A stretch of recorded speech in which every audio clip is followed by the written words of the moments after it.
If you guys enjoy what I do, be sure to hit that like button and subscribe. It really helps the channel and it's free and easy to do.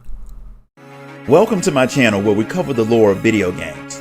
We cover all kinds from the mainstream to the indie, so I hope you enjoy your stay, and welcome to the Chronicler of Lore.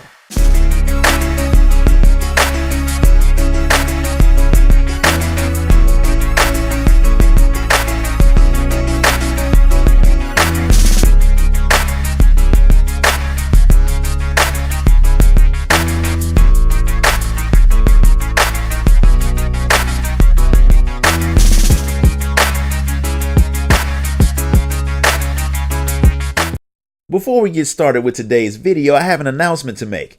After years of telling other people's stories, I finally released one of my own.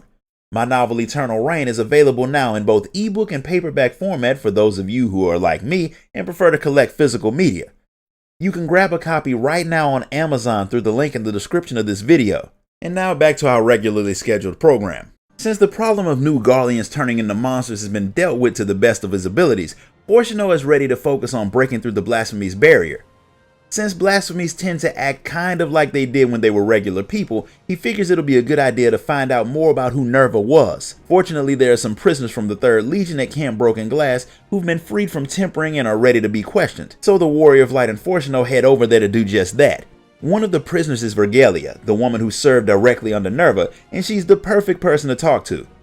At first, she's not all that excited about talking to any of you, but after Fortuno explains the whole situation with Nerva, she's willing to talk even though she doesn't think she can help all that much.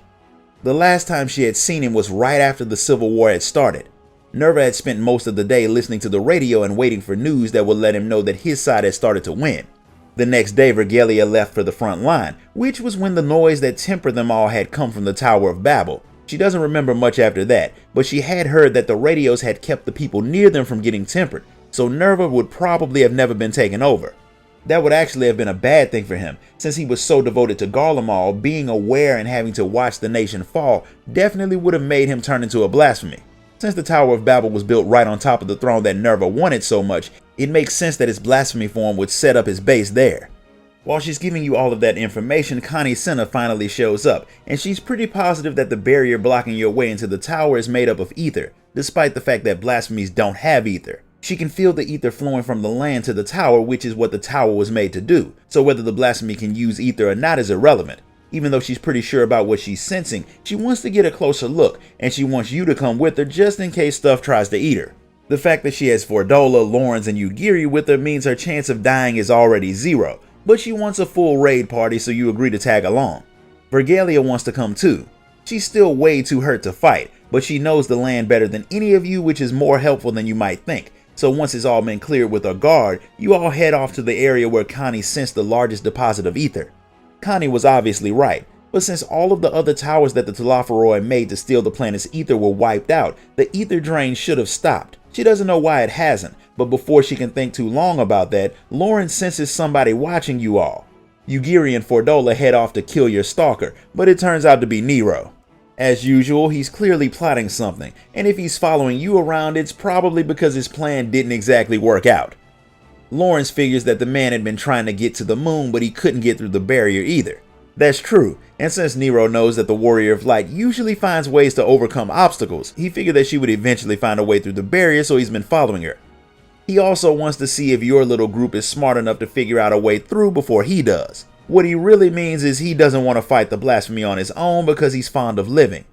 While he was in the tower, he did learn that one of the ether-draining spires didn't disappear when Anima died. What's worse is when they collected the creature's body parts, they missed one. That means that if someone has a piece of Anima and the Tower of Babel, they can draw ether from the area, which is how the Nerva blasphemy is making his barrier.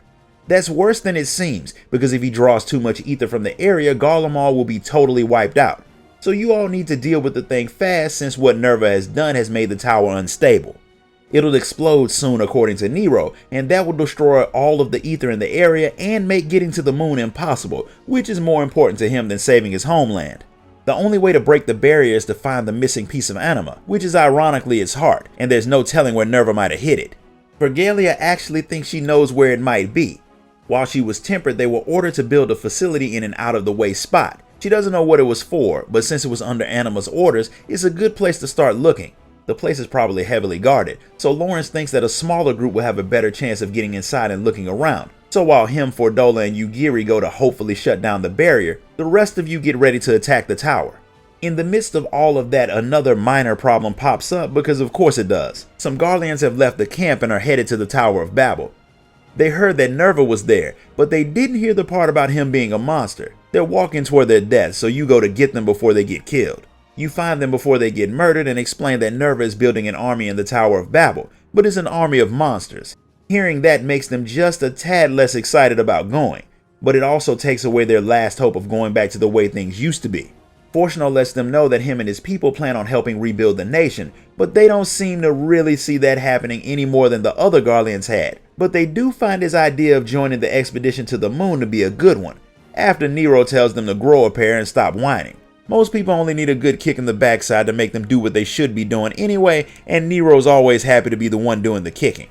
But even though they're willing, they can't go to the moon until the blasphemy is gone, so now that the little side mission is done, you head to meet up with your reinforcements and get ready to do battle. The last two members of your extremely overpowered squad turns out to be Hien and Rauban.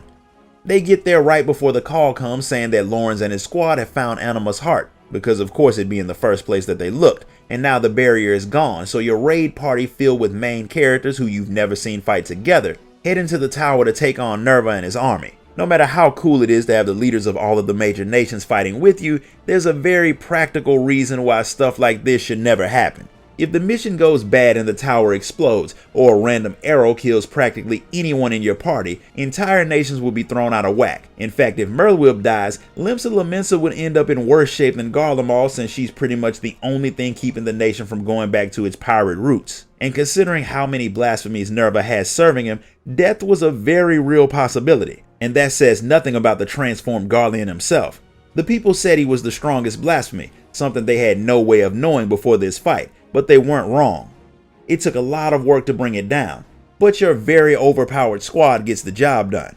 With the monster destroyed and the tower cleared, it opens up the way for the Sharlayans to carry out their plan of making a united coalition and using the moon to store the world's knowledge. And to prove that people actually can live there, Livingway shows up, which thoroughly creeps out the Garleans, but proves that Fortuno's plan isn't all that crazy. So the formerly reluctant Garleans get ready to head off and start a new venture in a brand new world, with Nero chasing after them.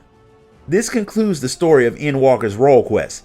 If you enjoyed this video, be sure to like, comment, share it, and subscribe. Donate to the channel if you can, and I'll see you all next time.